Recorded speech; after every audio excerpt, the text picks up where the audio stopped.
Good day, folks. This is Judy, late winter here in central Missouri. I've talked a little bit about the time of year we go out to put pressure on our cattle, as far as, you know, going through the winter, seeing how good they hold up, and the ones that get a little bit thin by putting pressure on them, meaning that we didn't take the calf off.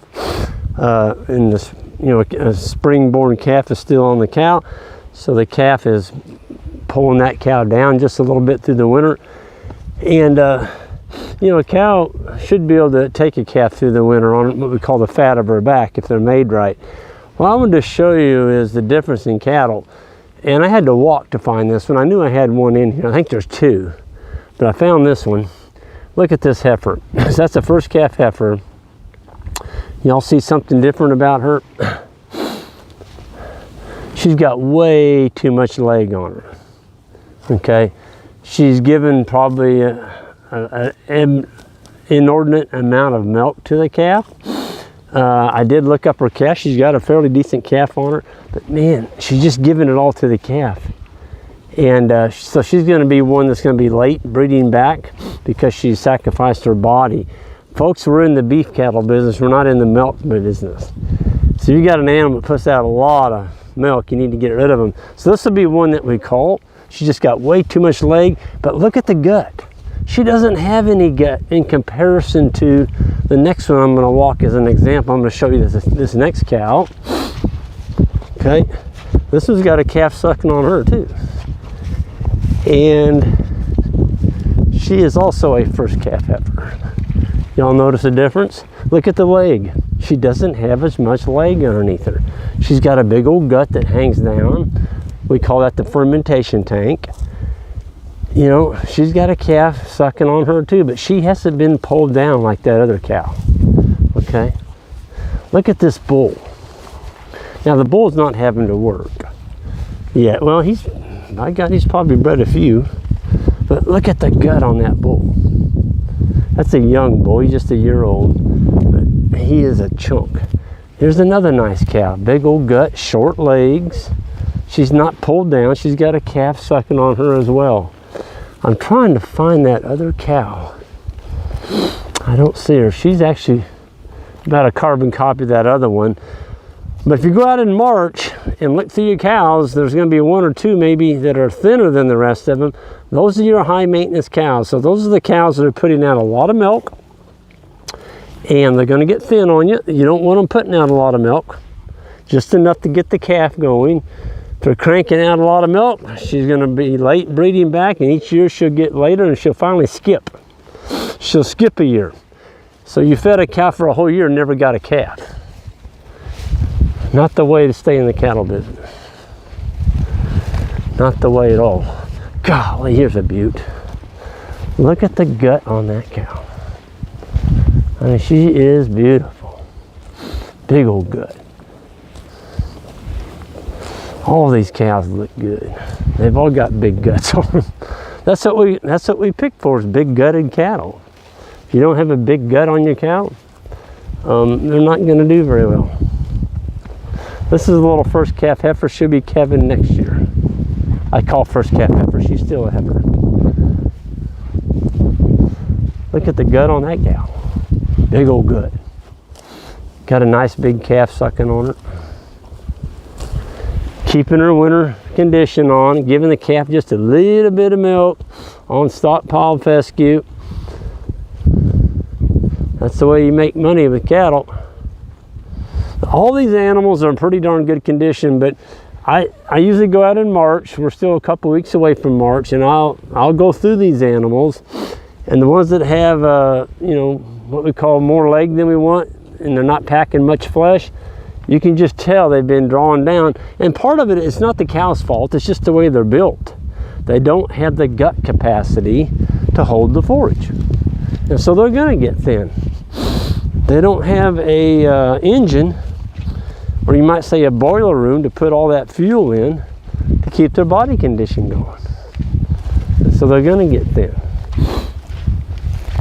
Sometimes it's kind of hard to tell those until you put some pressure on them though.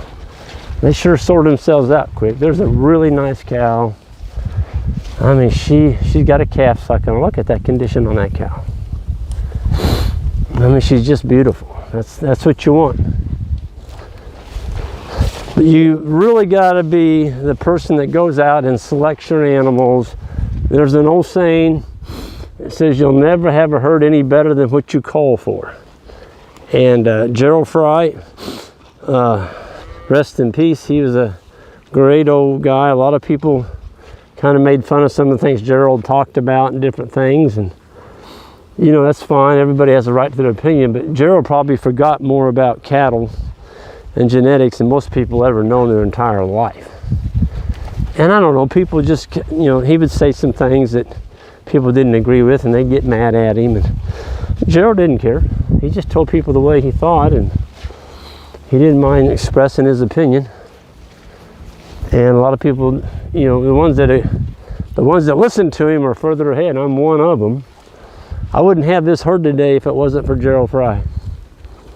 Gerald's the one that got me invited to Teddy Gentry's farm back in, was it 2002? I didn't even know what a South Pole was.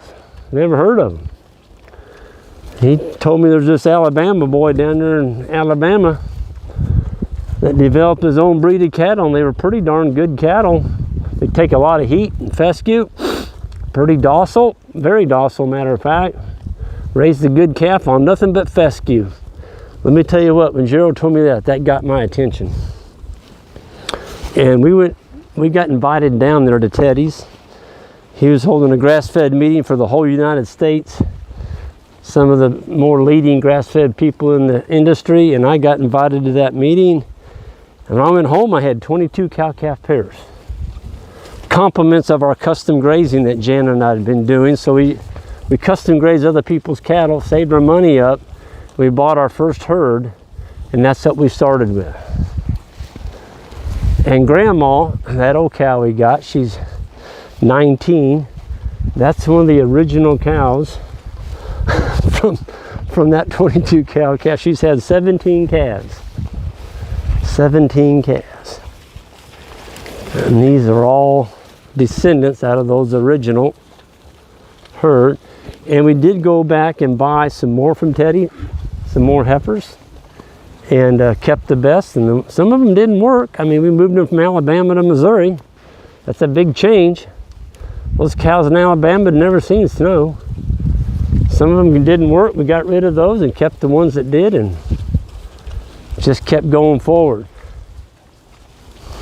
We ended up with a cow herd like that today that's making money on fescue, that terrible grass that everybody hates. And I'm convinced there's no other grass in the Midwest that you can make as much money with in the wintertime as stockpiled fescue. Because if this was orchard grass that these cattle were walking on, folks, we would absolutely destroy this paddock.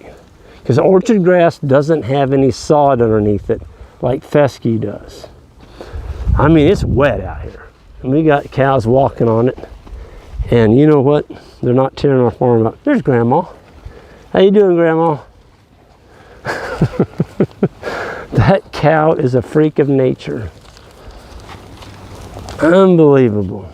I've seen her cycle back in 21 days in the middle of a pretty adverse weather. She had a calf, and by golly, she was bred back in 21 days. I mean, she's just unbelievable. Did you notice something about Grandma? She has got a fermentation tank. Look at the gut on that cow. I mean, she's a good one. Teddy knew what he was doing, still does. Teddy is the founder of the South Pole breed, Teddy Gentry, Alabama. He knows a little bit about singing, and he knows a whole lot about cattle. So thankful for Teddy. Teddy's a data hound. I mean, he stayed with this thing until he got it figured out. There's a whole lot of people today are glad that he did that. Well, there's a nice bull.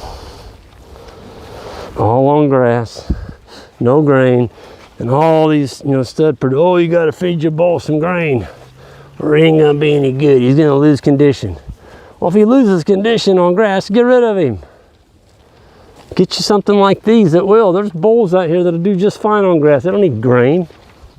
I was led that line of lies, and I went down that road, and dang, it went broke. Thank God for Gerald Fry and Teddy Gentry and people like that I didn't. Ian Mitchell Ennis. If it hadn't been for Ian, I probably wouldn't be here talking to you all. We are getting ready for our grazing school in May. We sold it out. It is closed up, registration, and I'm looking forward to that. We're going to have a great school this year, a lot to show and teach people, and I think there's going to be a lot of people going home energized. There always is. And I'm going to sign off for this evening, but I wanted to show you all a little bit about how we pick cattle to cull. I think you all can go home with that message. Look at your own cows, the ones that are a little bit thin. If you put pressure on them, get rid of those. Keep the ones that's got a big gut on them. You all have a good evening.